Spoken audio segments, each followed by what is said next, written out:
Hello and welcome to the two-man power trip of wrestling. I'm your host, JP John Paz. With me today, former WWF World Tag Team Champion. He's a WWE Hall of Famer. He's an NWA Tag Team Champion. He's a TV champion. I mean, he's done it all in the business. An absolute legend. He is Mr. Tully NWA Hall Blanchard. of Fame too. Yes, NWA Hall of Fame. Yes, he's Mr. Tully Blanchard. Welcome back to the two-man power trip. How you doing?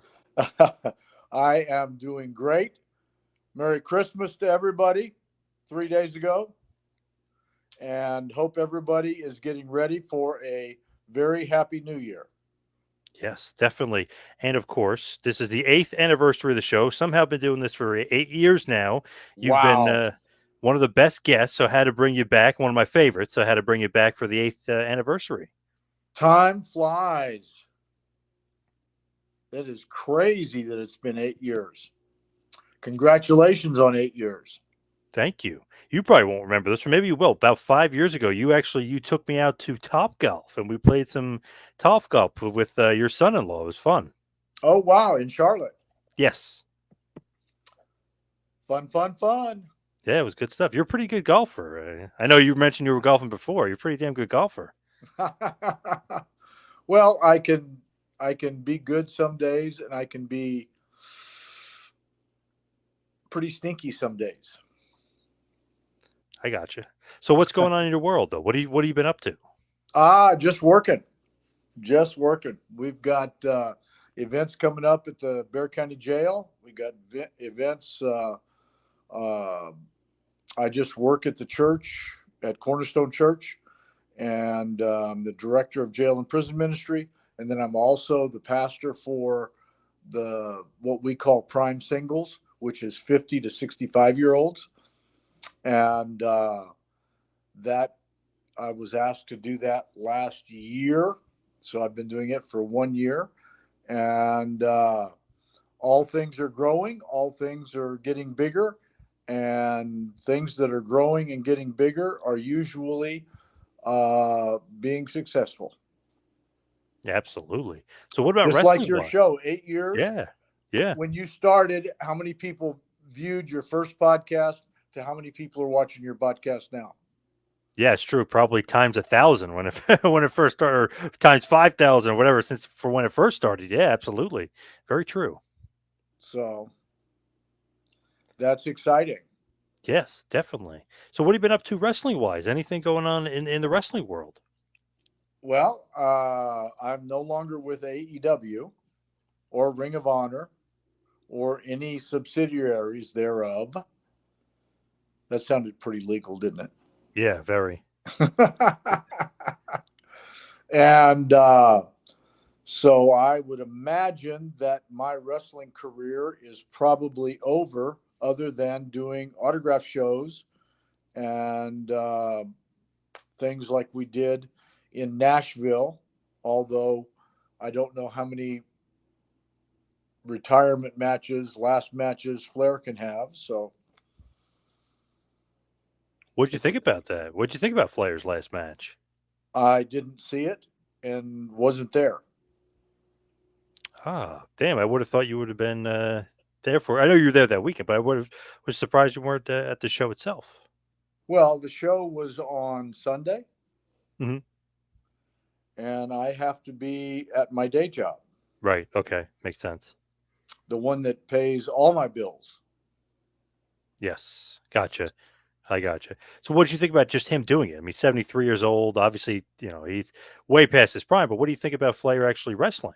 Um, we would, I would probably not comment on that Okay. because I probably don't have a lot of positive to say. And I personally would prefer my last match. Unfortunately, AEW talked me into one.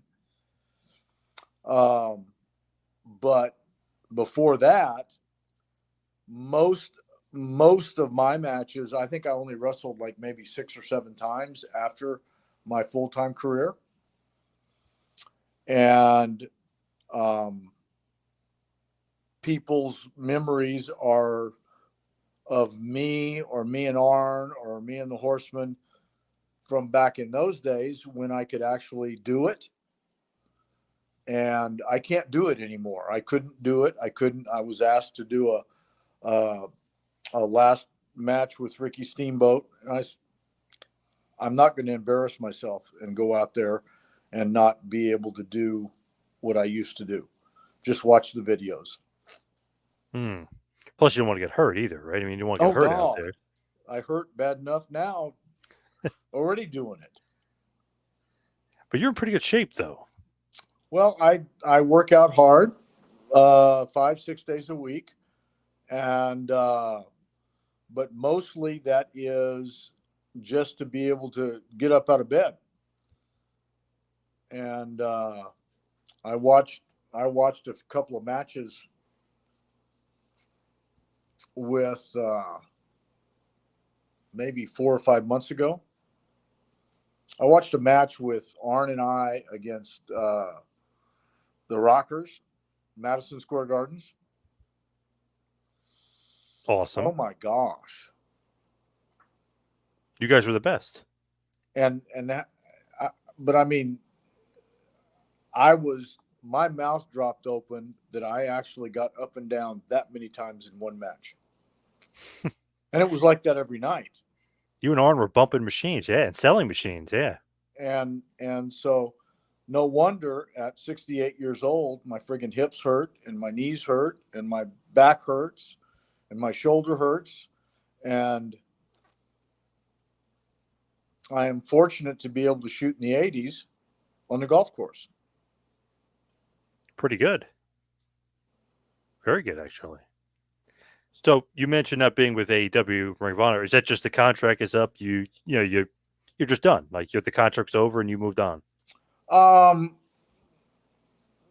it was a little more complex than that, but my contract is up and I'm gone. Do you think that, like when you said they kind of asked you to do the last match, talked you into it, do you think that it turned out well? Because I thought that was a pretty good match. It was obviously 6-man tag, but I thought that was a pretty good match.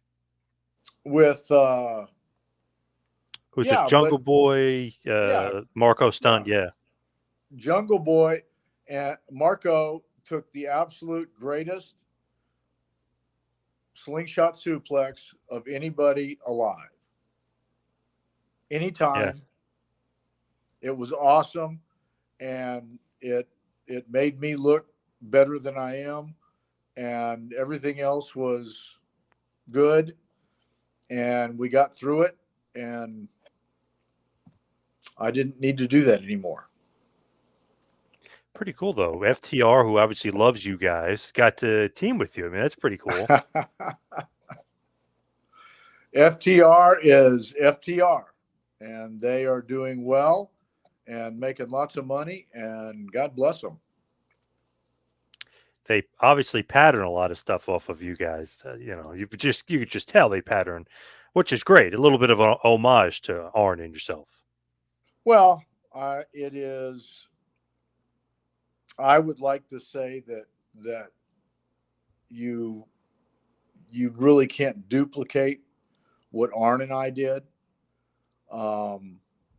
just by the nature of what the business is nowadays. And I am very much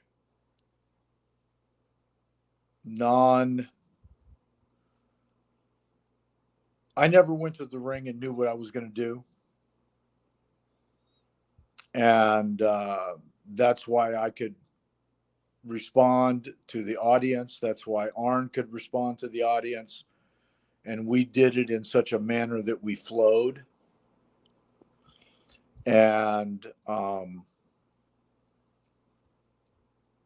I probably am too archived for what the business is today. Do you think that's a thing that like today's wrestler, this generation, is kind of missing? Because it seems like a lost art being able to just call on the fly and not know what you're doing ahead of time. It's very much of a lost art. And, but, that's only my opinion. I mean, the thing about the wrestling business is it survived many, many years, many, many people, people that worked like we did, people that didn't work like we did, um, big stars, medium stars, bigger stars, and professional wrestling will survive and will continue to go on. And that's the exciting thing of it. Um, Selfishness, I just want autograph shows to keep going and people to keep bringing me to the to the autograph shows. Right, right. And bring the Horsemen back together for another ride or two. Yeah. But to me, when you were with FTR, just kind of a perfect compliment because they love the old school. Not necessarily a lot of other guys do. I mean, they go kind of a completely different direction. But FTR seems to love like the old school guys. Yeah. Midnight Express, yourself, even like the Heavenly Bodies, they seem to like the old school tag teams, not necessarily some of I don't know, some of the flippity floppity stuff you see a lot of the other guys do. Right. Not that it's necessarily a bad thing. It's just kind of wrestling I like. You know what I mean? It's just No, it's just more old school. it, Yeah. it is what it is. And they are FTR is probably the best uh, tag team in wrestling today. Um, and Arn and I were the best tag team in wrestling back then, and you can't put the two against each other. When I see not them, but like other teams and other wrestlers, I always think like when there's a screw up in the match. Back in the day, you could kind of can't tell because you guys can go in different directions. Nowadays, it's almost like they have to rewind and then try to figure out, where they're going from there. It's like, I don't know. You guys were so much easier adaptable because you're paying attention to the crowd. You don't know where you're going necessarily. So if there's a screw up or something, it doesn't matter. You just keep going. Well, I don't watch very much of it nowadays. I haven't watched very much of it for 30 years. Um, and so it is uh, when I was with AEW, I didn't watch a lot of it. I paid attention to what we were doing, but I didn't pay attention to a lot of what other stuff was. And so it's very difficult for me to uh, step into the 2022 version versus the 1988 version, if that makes sense. Yeah. Oh, yeah. Did you enjoy your time in AEW? Like, did you enjoy being back in the business? Because you said like you're kind of away from business, not really watching. Did you enjoy your time there? Yes, I did. Would you ever return to them or any sort of wrestling organization, or are you kind of like you said, I'm kind of done? I am probably done. I doubt that AEW would have me come back. I doubt that uh, WWE would have me come back. And where else would you go except those two places? What do you think? Like, as far as when like you were there, was there a lot of guys asking you for advice and stuff, or not really? Not at all. Oh, really? I'm surprised. I know you would think that they would be asking like ours guys like you and Arn. Yeah, but Guys, you got to understand, those guys weren't born when Arn and I were. They really didn't know who Arn and I were. wow, kind of surprising. Just if you're going to be a historian, you gotta, maybe go back watch some tape. It's out there, YouTube, the network. You know what I mean? Well, I don't know. Were you kind of expecting that, or just it is what it is? You didn't really expect one thing or another out of that. It just is what it is. See, they got to go back and they got to watch, the Horsemen. They got to watch you and Magnum. You know what I mean? They got to study the business. Learn, maybe not steal, but take a thing from here and there. What's old is new again. Imagine getting the heat that you would get nowadays. You know what I mean? Like, you would think a guy would want to aspire to kind of be like Tully Blanchard, getting all the heat back in the day. Well, They need to have you talk to them then, maybe. Hey, okay, call me up. I'll talk to him. I'll convince him. With the Horsemen, and obviously, talking about heat and stuff. And I was just watching the Ric Flair documentary, which is on Peacock, and talking about the original Horsemen and how really when it came to national prominence and you guys were killing things. Obviously, WWF was on another level. You guys are over here at the NWA dominating another level. What was it like being a part of the Four Horsemen? Just because it's one of the things where it's hard to kind of think and even fathom like this faction, this group, these four guys coming together, dominating the wrestling scene like we've never seen before. Well, I mean, we had never seen it before, and so you really didn't understand what was happening as it was happening. We just went out each night and tried to entertain the people the best we could. Rick did on his part. Arn and I did on our part. Barry did on his part. And when Arn and Ole were the tag team, they did on their part, and I was the other single, and we did it. And we just tried to entertain the people the best we could, as we did before the Horsemen or after the Horsemen. Was that your favorite incarnation of the group? The best carnation was the group that got into the Hall of Fame.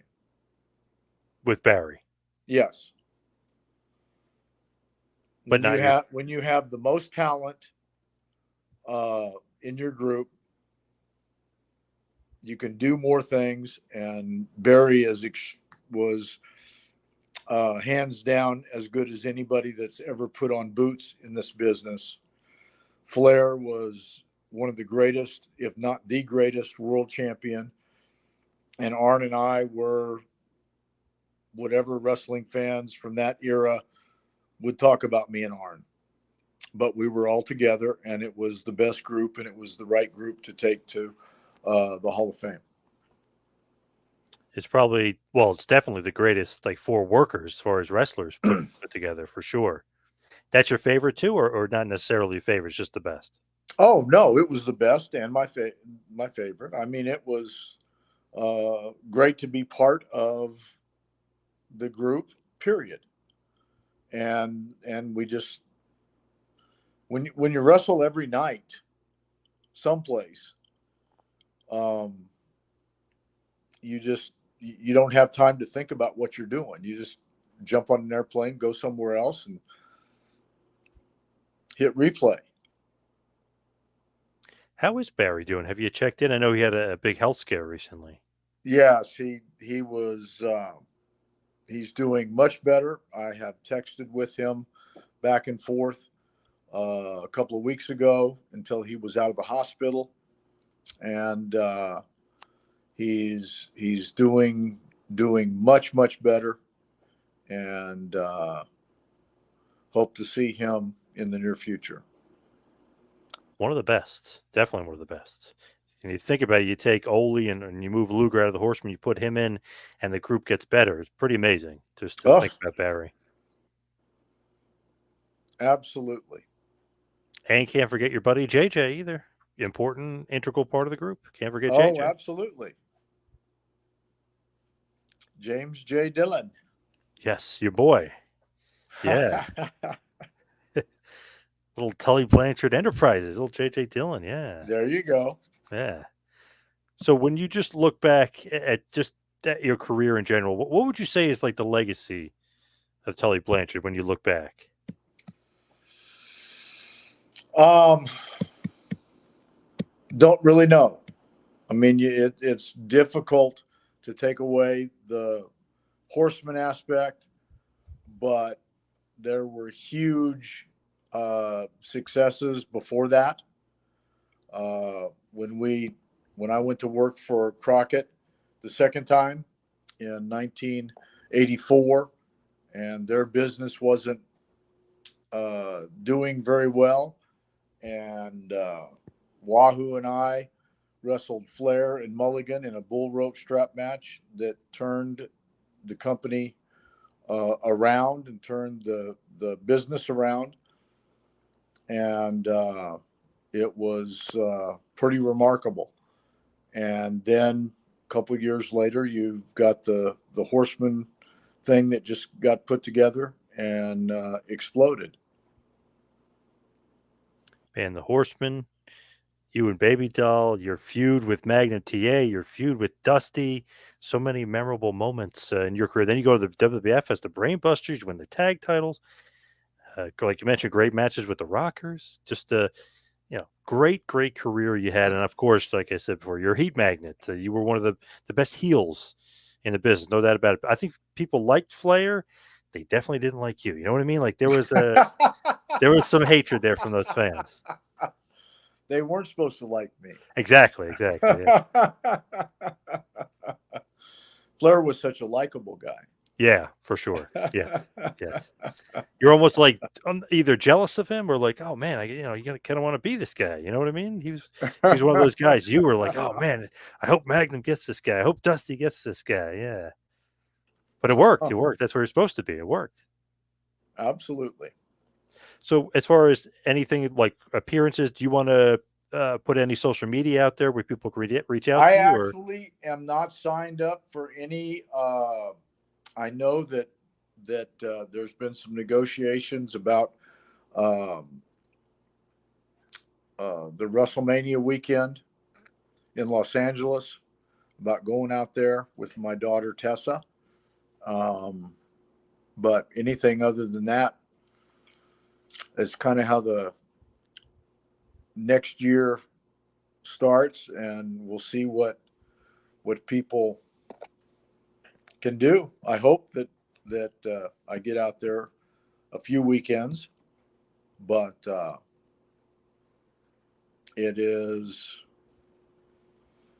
that's the guys that do the autograph shows, like your contemporaries. yes. So they reach out to you through Instagram, or what do you? No, they can actually contact you. Okay. Oh, perfect. Yeah, I'll handle that. Yeah, no problem. Is Tessa back in the business, or is she staying away from the business? Because it looks like you said that she's doing some signings. Is she coming back in? I think she was going to school, right? She is going to school, and I hope that she stays there and gets her degree. But it is this business is enticing, and but it is extremely important to get your education. Yep. And be able to fall back on that, because you can't wrestle except for Flair, until you're 70. Right. Very true. Hey, she was one of the best female wrestlers in the business when she was rock and rolling. So Oh yeah. hopefully she gets back into it. I'm hoping. Well, she can do it on the weekends and still go to school. So we'll see what the future has for her. Yes, and we'll hopefully see you in and around the business somewhere, conventions or not. Hopefully we'll see you. But Tully, thank you so much for all the time. I really appreciate it. And thank you for celebrating. And thank you, sir, for 8 years of faithfulness of doing this podcast every week. And hopefully we'll both be around. And at 16 years, we'll have the same interview again. All right, perfect. Sounds good to me. Thank you so much. Bless you, John.